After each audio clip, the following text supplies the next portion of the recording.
چې الله تعالی هغه قضا نه چې فارغ شي یو سړی به پاتې وي په دغه پلیسیورات مخ به یې د اور په لوري وي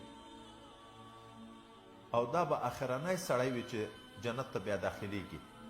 دغه اخر نه هغه خلکو کې مراد ده چې په پلیسیورات اخر پاتې وي هغه نه ده تر مراد چې د جهنم په اور کې اخر پاتې وي دا چې په پلیسیورات تېرېږي اخرنی سړی دا به الله ته زارۍ شروع کړي اخر ته پل ته به اخر ته رارسېدلی خو مخ به د اور د جهنم په لوري وي الله ته به زارۍ شروع کړي چې ای رب کریمه دا مخ مې د اور نه وګرځوه وای دی په خپل اختیار مخ نشي تاولی اوس سوال دا ده چې مخ د اور په لوري کله یې مخ د جنت په لوري خو روان ده جنت ته دلته ویې چې مخ د اور په لوري وي وای دا تک کې دوه حاله وي کله یې مخ په دغه لوري کېږي کله په شا روان وي کله په مخ روان وي دلته به داسې حال کې وي چې مخ به د جهنم په لوري وي نو وبه چې رب کریمه دا مخ مې صرف وګرځوئ فانه قد قشبني ريحها ای خدایا نور خو د ما ژوند تنګ و بدبویي د دغه جهنم او احرقني ذکاؤها او لمبو یې تیزي وسومه نور الله ته به زارۍ شروع کړي بیا رب کریم ورته وایي چې که مخ دې وګرځوم بیا به نور څه غواړې دی به ورته وایي چې نه نور څه نه غواړم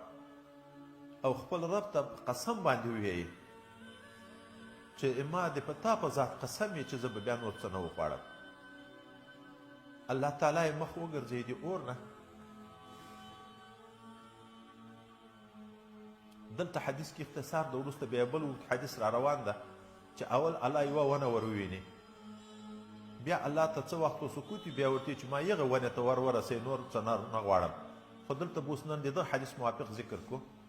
چې درې ونې ښکاره شي د یغ نه بعد اخر د جنت دروازه ورته ښکاره شي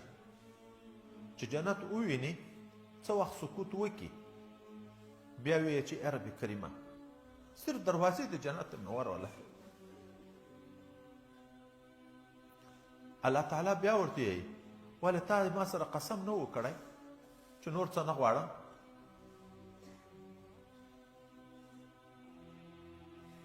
خو هلته سره له قسمو بار هلته اوږد حدیث چې راځي درې وارې قسمونه وکړي بیا هم سوال بیا الله ته کوي ولې وایي یو خو هغه قانون د شریعت ته چې څوک د ښه کار نه قسم وکړي قسم دې په ځان واړوي دلته قسم اړول په ځان پکار ده دوم په دې پیږي چې الله په سوال نه ناراضه کېږي هغه په خوشحاله کېږي نو ځکه بار قسم په ځان اړوي بیا الله تعالی ورته ای انسانه څومره غادر یې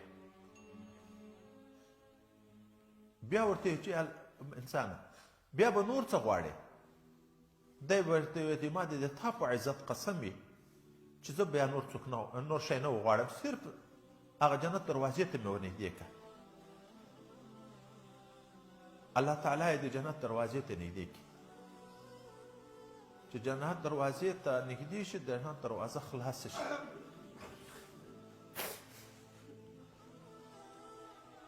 کومې خوشحالۍ کوم نعمتونه چې نن په جنت کې دي چې دا وویني یو څه وخت خو به د هغه قسم د وجه نه غلی شي بیا به وایي چې ای رب کریم جنت ته مې داخل کړي الله تعالی ورته وایي ولې تا وعده نه وه کړې قسم دې نه و کړی چې بل څه به نه غواړم څومره غادر یې انسانه دی ورته ای رب دغه دپاره سوال کوم چې په ټول مخلوق کې خو زه بدبخته نه شم چې نور دې نه ایستلي او زه پاتې یم سوال کوي تر دې پورې حتی یضحک الله عز وجل